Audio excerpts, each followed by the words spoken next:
السلام علیکم ورحمۃ اللہ وبرکاتہ۔ الحمدللہ آپ تمامی حضرات خیریت سے ہوں گے۔ آج ہم لوگ اسلام کے بہت ہی بہترین آداب کے بارے میں بات کریں گے۔ تو کچھ باتیں ایسی ہوتی ہے کہ آج انٹرنیٹ کے اوپر، یوٹیوب کے اوپر اسلامی کتنے بڑے بڑے چینلز بنے ہوئے ہیں الحمدللہ، اور تمام لوگ دین کا کام کر رہے ہیں اپنے اپنے کام کے مطابق۔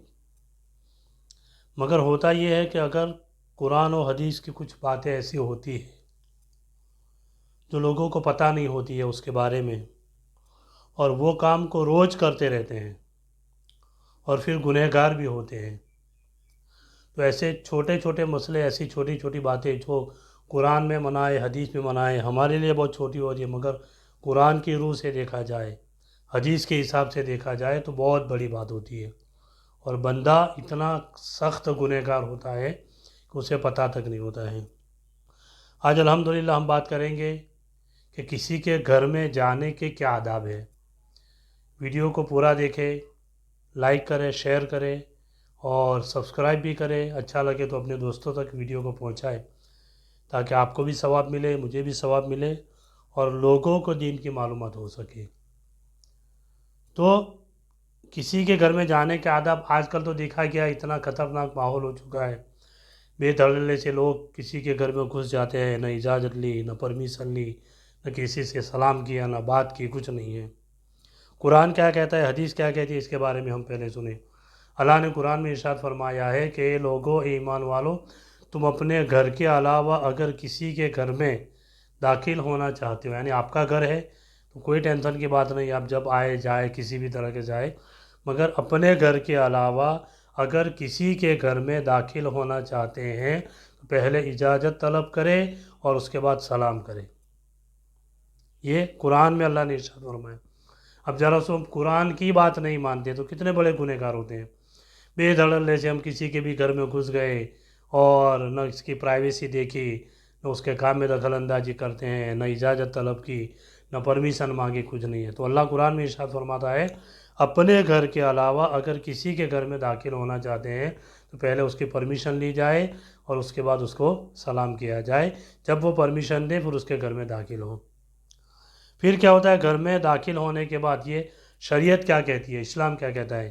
اسلام ہمیں سکھاتا ہے کہ اس کے گھر میں جانے کے بعد اگر وہ بندہ کہے کہ فلاں جگہ پر آپ بیٹھ جاؤ، تو پھر ادھر دیکھا ادھر دیکھا، اس روم میں نظر ڈال رہے ہیں، اس روم میں نظر ڈال رہے ہیں، کبھی اوپر دیکھ رہے ہیں، کبھی ایسے کھڑے ہو کر واش روم میں چلے گئے، باتھ روم میں چلے گئے، تو یہ شریعت کے اور ادب کے خلاف ہے۔ یاد رکھیں، جس نے آپ کو جہاں بٹھایا ہے، جس میزبان نے، آپ اس کے مہمان بن کر گئے ہو، وہیں پر بیٹھے رہو۔ اگر آپ کو کوئی پرابلم ہے، آپ کو واش روم جانا ہے، تو آپ اسے کہیے کہ مجھے واش روم میں جانا ہے، وہ آپ کو خود بخود لے کر جائے گا۔ یا آپ کو پانی کی حاجت ہے، آپ کھڑے ہو کر رسوڑے میں چلے گئے اور اپنے ہاتھ سے فریج کھول کر پانی نکالنا شروع کر دیا، اس کی شریعت بالکل اجازت نہیں دیتا ہے۔ حدیث پاک کے اندر بھی آیا ہے، بخاری شریف، مسلم شریف کی حدیث ہے، اللہ کے رسول ارشاد فرماتے ہیں کہ اگر کوئی بندہ کسی کے گھر کے اندر جھانک رہا ہو، یعنی دیکھ رہا ہو، گھر والوں کو پتہ نہیں ہے، اور اگر اس گھر میں سے کوئی بندہ پتھر مارے یا کوئی کنکر مارے اور اس جھانکنے والے بندے کی آنکھ میں لگ جائے اور اس کی آنکھ پھوٹ جائے تو جس نے پتھر مارا ہے اس کے اوپر اس کا کوئی معاوضہ نہیں ہے، شریعت کہتی ہے، کیونکہ آپ نے کسی کے گھر کے اندر اس کی اجازت کے بغیر، اس کی پرمیشن کے بغیر آپ اس کے دروازے جھانک رہے ہیں اور اس کے اندر دیکھ رہے ہیں۔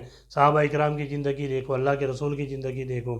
دوسری بات شریعت بتاتی ہے کہ آپ اگر کسی کے گھر پر جائیں تو 3 مرتبہ سلام کریں، اسے یاد رکھیے، 3 مرتبہ سلام کریں، السلام علیکم، پھر تھوڑی دیر رکے، پھر کہے السلام علیکم، پھر رکے السلام علیکم، تیسری بار کہے، اگر گھر میں سے کوئی جواب نہ آئے تو پھر آپ وہاں سے واپس چلے جائیے۔ اگر گھر والے نے سنا ہے اور وہ آپ کو اجازت نہیں دے رہا ہے گھر میں آنے کی، اس کو کچھ کام ہے، کچھ مصروفیت ہے، تو پھر منہ پھلا لیتے ہیں کہ فلاں نے ایسا کیا ویسا کیا۔ اور جب صحابہ اکرام کسی کے گھر پر جاتے تھے، اللہ کے رسول کی بارگاہ میں جاتے تھے، حضرت عمر ابن خطاب رضی اللہ تعالیٰ عنہ، تو کنڈی کھٹکھٹاتے تھے اور کہتے تھے السلام علیکم یا رسول اللہ، میں حضرت عمر ابن خطاب ہوں۔ میں عمر ابن خطاب ہوں، یعنی میں نہیں کہتے تھے۔ ایک صحابی بھی اللہ کے رسول کی بارگاہ میں گئے، السلام علیکم یا رسول اللہ، کہا کون؟ کہا میں، انا۔ کہا میں کون ہوتا ہے؟ یعنی نام لے کر کہنا چاہیے، یعنی سامنے والے کو پتہ چلے کہ فلاں انسان میرے دروازے پر آیا ہے، اس کو میں کہاں بیٹھا ہوں، کس جگہ پر بیٹھا ہوں، سامنے گھر والوں کو پتہ ہونا چاہیے۔ تو میں نہ کرے، آپ اپنا نام لے اور اجازت طلب کرے۔ آج کل ڈور بیل وغیرہ آ گئی ہے، تو آپ نے ڈور بیل بجائی، کچھ آواز نہیں آئی، دوسری بار بجائی، کچھ آواز نہیں آئی، تیسری بار بجائی، کچھ آواز نہ آئے تو دروازہ کھولے بغیر وہیں سے آپ اپنے گھر واپس چلے جائیے، یہ شریعت بتاتی ہے۔ دوسرا ایک دیکھا گیا ہے کہ آج کل لوگوں کی چھتوں پر جب چڑھتے ہیں، اپنی چھت کے اوپر، تو مکان ایک دوسرے کے آجو باجو میں ہوتے ہیں، تو اپنی چھت پر سے کسی کے گھر کے اندر جھانکنے کی کوشش کرتے ہیں، اور یہ شریعت نے اس کی سخت وعید آئی ہے، سخت منع فرمایا ہے۔ اللہ کے رسول کی حدیث یہاں تک ہے، اگر دو دوست مل کر کچھ آپس میں باتیں کر رہے تھے اور تیسرا ان کی بغیر اجازت ان کی باتوں کو سننے کے لیے اس کے پاس کان رکھتا ہے، تو اللہ تبارک و تعالیٰ کل قیامت کے دن اس بندے کے کان کے اندر گرم شیشہ گرم کر کر اس شیشے کو پگھلا کر اس بندے کی کان کے اندر ڈالا جائے گا۔ ذرا سوچو کتنی سخت وعید آئی ہے۔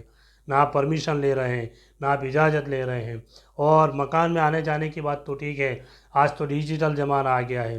آج کل دیکھا گیا ہے کسی سے کوئی بندہ فون مانگتا ہے، آپ کے پاس کوئی آیا بولے مجھے فون کرنا ہے، آپ مجھے فون دیجئے، تو اس نے آپ کو فون دیا ہے صرف فون کرنے کے لیے۔ آپ نے فون لیا اور فوراً اس کی گیلری کھول کر بیٹھ گئے اور اس کے واٹس اپ چیک کرنے لگے، میسیجز چیک کرنے لگے، اس کے سوشل میڈیا چیک کرنے لگے، تو یہ بھی گناہ کا کام ہے۔ یعنی وہ اس کی پرائیویسی ہے۔ ایک شوہر اپنی بیوی کے لیے، اپنی بیوی اپنے شوہر کے لیے، یا ایک بھائی دوسرے بھائی کے لیے بغیر اجازت کے گھر میں آنے جانا تو ٹھیک، اس کی پرائیویسی کی جتنی چیزیں اس کو بھی استعمال نہیں کر سکتا ہے۔ آپ کہیں گئے اور آپ کو کمپیوٹر کی ضرورت پڑی، آپ کا گھر دور ہے، آپ نے اپنے دوست سے کہا کہ مجھے 2 منٹ کے لیے کمپیوٹر دے، مجھے فلاں لیٹر لکھنا ہے، اس نے آپ کو پی سی دی، آپ کو کمپیوٹر دیا، اب آپ کے اوپر ضروری ہے کہ آپ صرف لیٹر لکھ کر اسے کمپیوٹر واپس کر دیں، وہاں سے اڑ جائے۔ مگر ہوتا ہے جب کمپیوٹر دیا جاتا ہے، پی سی جب اس بندے کو استعمال کرنے کے لیے دیتے ہیں، تو وہ کیا کرتا ہے، اس کے اندر گیلریز کھول کر، میسیجز کھول کر اس کے سب پڑھنے لگتا ہے، دیکھنے لگتا ہے، اس کی پرائیویسی کے اندر دخل اندازی کی جاتی ہے، تو یہ شریعت منع کرتی ہے۔ یہ شریعت منع کرتی ہے کہ ایسے کام نہیں کرنے چاہیے۔ دو لوگ بات کر رہے ہیں، آپ اجازت لے کر ان کے پاس جائیے۔ ہو سکتا ہے کہ وہ کچھ بات ایسی ہو کہ آپ کو ان سے چھپانی ہو، اس لیے ان سے اجازت طلب کیجئے۔ دو دوست ہیں، آپس میں بات کر رہے ہیں، آپ کہیے میں آ سکتا ہوں، اگر وہ کہے ٹھیک ہے آ جائیے۔ یہاں تو دیکھا گیا کہ کوئی بیچارہ کام میں ہے، اچانک اس کے گھر چلے گئے مہمان بن کر، اچانک چلے گئے، اور وہ پھر بیچارہ اتنا ٹینشن میں آ جاتا ہے کہ میں کیسے مینیج کروں گا۔ آج کل تو فون کا زمانہ ہے، آپ فون کر کے اجازت لے لیجئے، جیسے ہاسپٹلس کے اندر پہلے سے اپوائنٹمنٹ لی جاتی ہے، تو آپ اسی ٹائم پر وہاں ہاسپٹل کے اندر پہنچ جاتے ہیں۔ اسی لیے آپ کسی کے مہمان بن کر جا رہے ہیں، بھلے اپنے رشتہ دار کے اندر جا رہے ہیں، پہلے فون کر کے آپ اسے کہہ تو لیجئے، بات کر لیجئے، وہ پہلے سے مینیج کر لے گا ساری باتوں کو۔ اگر اس کو کہیں جانا ہے یا کچھ کام کرنا ہے تو اس کو ڈسٹرب نہیں ہوگا۔ آپ فون کر کے بول دیجئے میں 2 دن کے بعد آپ کے گھر آ رہا ہوں، میں 2 دن رہوں گا یا 3 دن رہوں گا، تو سامنے والے کو تکلیف نہیں ہوگی۔ یہ شریعت اس کا ادب بتاتا ہے، یہ شریعت میں بتایا گیا ہے کہ اس طریقے سے ہمیں اپنی زندگی کو بسر کرنا ہے۔ ایسا نہیں ہے کہ بندہ گھر کے دروازے پر آ گیا اور آنے کے بعد کہتا ہے میں ایک امین، وہ آ تو گئے، اب پرمیشن مانگنے کی کیا ضرورت۔ شریعت کیا کہتی ہے، دروازے کے باہر کھڑے رہے، اور دروازے کے بیچوں بیچ نہیں بلکہ دائیں طرف یا بائیں طرف کھڑا رہے، اور پھر پرمیشن مانگے، اجازت طلب کرے۔ اگر وہ بندہ پرمیشن دے تو ہم اگر دروازے کے بیچوں بیچ کھڑے ہوں گے، وہ بندہ دروازہ جب کھولے گا تو آپ کی نظر پورے گھر کے اندر جائے گی۔ اس لیے شریعت کہتی ہے، اللہ کے رسول ارشاد فرماتے ہیں کہ جب آپ کسی کے گھر پر جائیں، دائیں بائیں سائڈ پر کھڑے رہے، اجازت طلب کرے، سلام کرے، جب وہ بندہ اپنے گھر میں آنے کی پرمیشن دے، اس کے بعد اپنی نگاہوں کو نیچی کر کے اس کے گھر میں داخل ہونا چاہیے۔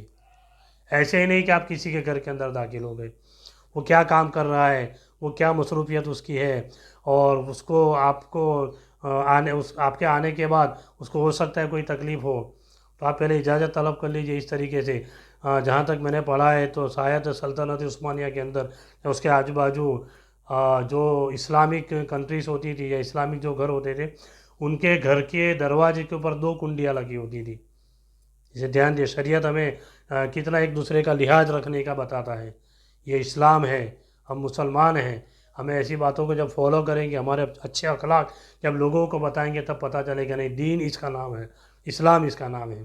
تو کیا ہوتا تھا، دو کنڈیاں لگی ہوتی تھی، ایک بڑی کنڈی ہوتی تھی، ایک چھوٹی کنڈی ہوتی تھی. جب کوئی انسان یعنی کوئی مرد اگر کسی کے یہاں مہمان بن کر جاتا تھا، یا کسی کے یہاں کسی کے گھر میں کوئی کام ہوتا تھا، تو مرد ہوتا تھا تو وہ بڑی کنڈی کھٹکھٹاتا تھا. اور بڑی کنڈی ہوگی تو آواز زور سے آئے گی، گھر والوں کو پتہ چل جاتا تھا بغیر دیکھے کہ دروازے پر شاید کوئی مرد ہے. اس لیے مرد دروازے کو کھولنے کے لیے جاتا تھا تاکہ بے پردگی نہ ہو، کچھ بے ادبی نہ ہو، اور دروازہ کھولنے کے بعد اس بندے کو ریسیو کرتا تھا. چھوٹی کنڈی اگر کھٹکھٹاتے تھے تو آہستہ سے آواز آتی تھی، دھیمی آواز آتی تھی، گھر والوں کو پتہ چل جاتا تھا کہ دروازہ کھٹکھٹانے والا کوئی مرد نہیں، کوئی عورت ہے، کوئی لیڈیز ہے یا کوئی بچہ ہے. تو کوئی عورت پھر دروازہ کھولنے کے لیے جاتی تھی. یہ اسلام کا طریقہ بتایا گیا ہے، یہ شریعت نے ہمیں اسلام پر چلنے کی تاکید بتائی گئی ہے. تو اگر ہم اس طریقے سے اپنی زندگی کو بسر کریں گے تو یقیناً دنیا بھی ہماری کامیاب ہوگی، قبر بھی ہماری کامیاب ہوگی، اور آخرت میں بھی انشاءاللہ ہم سب کامیاب ہوں گے. تو اللہ تعالیٰ کی بارگاہ میں دعا کریں، الہ العالمین ہم سارے مسلمانوں کو صحیح طریقے سے دین اسلام پر چلنے کی نیک توفیق عطا فرمائے. اور جو لوگوں کے گھر میں جانے کے آداب ہیں، اللہ تعالیٰ ان آداب کو صحیح طریقے سے بجا لانے کی نیک توفیق عطا فرمائے.